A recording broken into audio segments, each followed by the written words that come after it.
بسم اللہ الرحمن الرحیم۔ عن ابی ہریرہ عن النبی صلی اللہ علیہ وسلم قال لا تقوم الساعة حتى تأخذ امتی بأخذ القرون قبلها شبرا بشبر وذراعا بذراع فقیل یا رسول اللہ کفارس وروم فقال صلی اللہ علیہ وسلم ومن الناس الا اولئک۔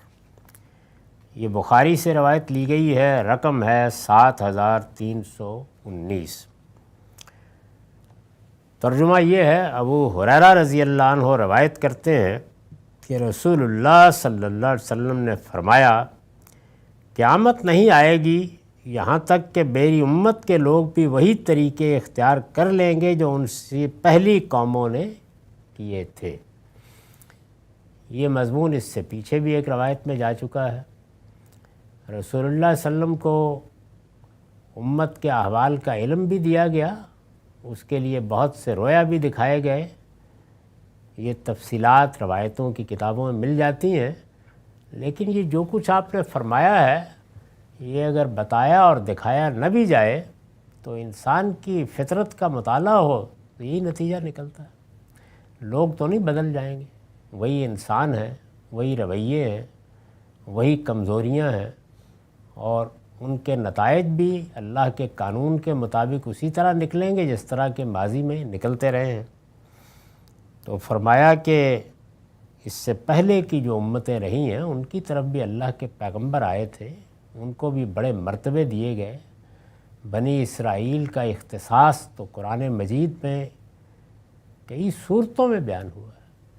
اللہ تعالیٰ نے اس کی وضاحت کی ہے، تفصیلات بیان کی ہیں، تاریخ بیان کی ہے۔ بہت غیر معمولی انتخاب ہے جو اللہ کی طرف سے ہوا ہے، اور پیغمبروں کو جس طرح انتخاب کیا جاتا ہے اس طرح ان کا انتخاب کیا گیا ہے۔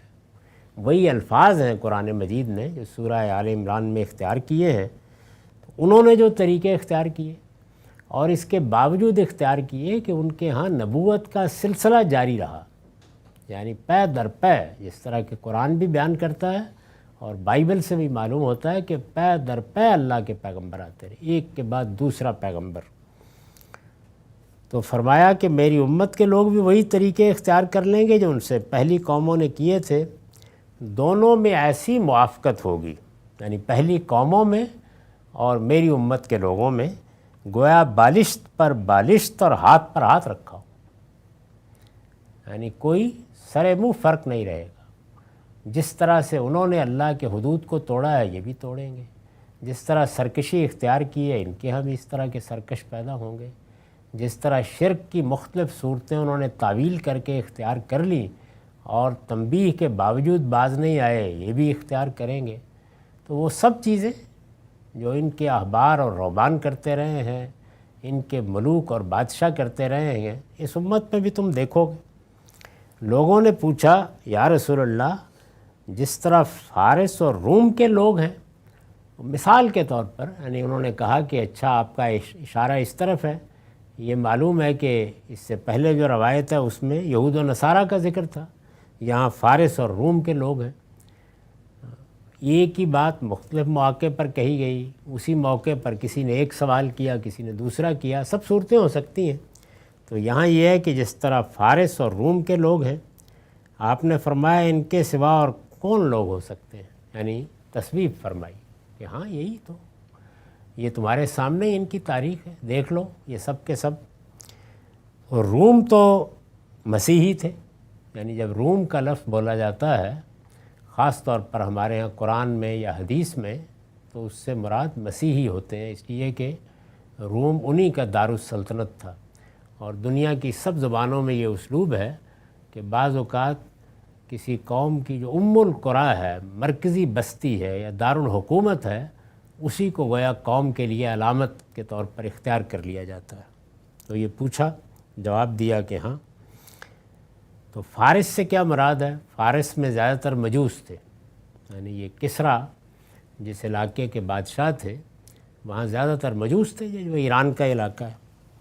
یعنی فارس کے مجوس اور روم کے مسیحی۔ اس پر میں نے لکھا ہے، اس سے اشارہ نکلتا ہے کہ مجوس بھی اگرچہ سنویت، آتش پرستی اور دوسری مشرکانہ بدعتوں میں مبتلا ہو چکے تھے، لیکن اصلاً کسی پیغمبر ہی کے پیرو تھے۔ یعنی یہ بات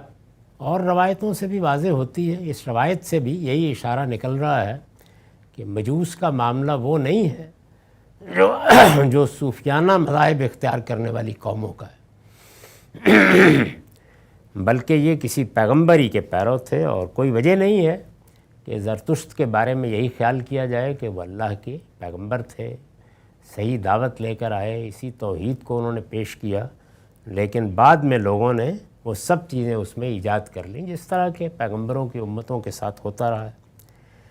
چنانچہ صحابہ رضی اللہ عنہم نے رسول اللہ صلی اللہ علیہ وسلم کی طرف سے اتمام حجت کے بعد ان کی سزا کے معاملے میں ان پر اسی قانون کا اطلاق کیا۔ یعنی جب ان کو بھی سزا دی گئی تو جو اہل کتاب کے لیے قانون بیان ہوا ہے اسی کا اطلاق کیا۔ اور ایک روایت بھی اس سلسلے میں پیش کی جاتی ہے جس میں یہ کہا گیا تھا کہ سنو بہم سنت اہل الکتاب، یعنی ان کے ساتھ وہی معاملہ ہوگا جو اہل کتاب کا ہے۔ سورہ حج کی آیت 17 میں ان کا ذکر جس طریقے سے ہوا اس سے بھی یہی بات معلوم ہوتی ہے۔ یعنی جب اللہ تعالیٰ نے ایک جگہ پر یہ بیان کیا ہے کہ اللہ کا قانون نجات کے معاملے میں کیا رہا ہے، تو اس میں ان قوموں کا ذکر کیا ہے جن کی طرف پیغمبر آئے اور پھر انہوں نے اپنے الگ الگ نام رکھ لیے، جیسے یہود ہیں، نصارہ ہیں، درحالے کہ وہ اسلامی کے مختلف فرقے ہیں، تو اس میں مجوس کا ذکر بھی اسی طرح کیا ہے۔ اور